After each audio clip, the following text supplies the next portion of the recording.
Namaste. Music, which is the most abstract and the finest of fine arts, has always occupied a central place in the imagination of Indians.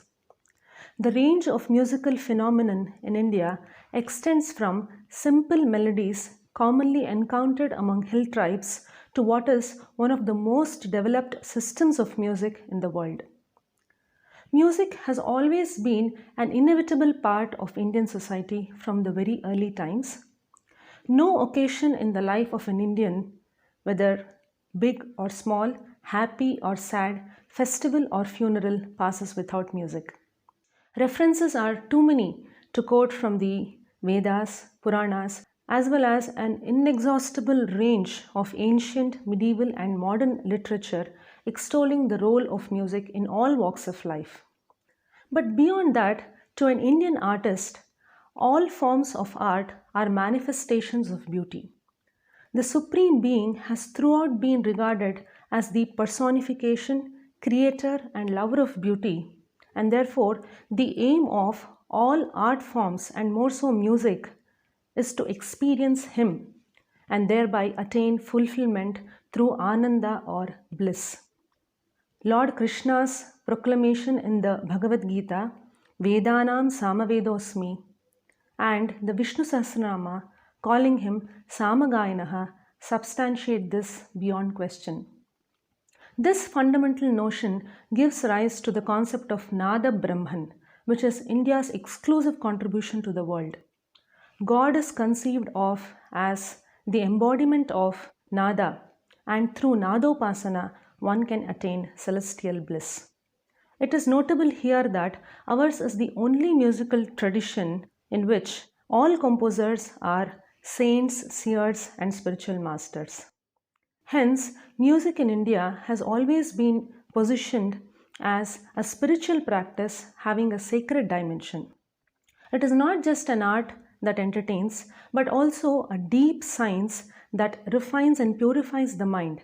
But beyond that, a powerful tool that provides an experience and elevates both the practitioner, the sadhaka, as well as the listener, the rasika. It is rather impossible to think of it divorced from this essential background. Thus, we see that music in India not only has a social relevance and a religious background, but also a scientific dimension and a spiritual goal.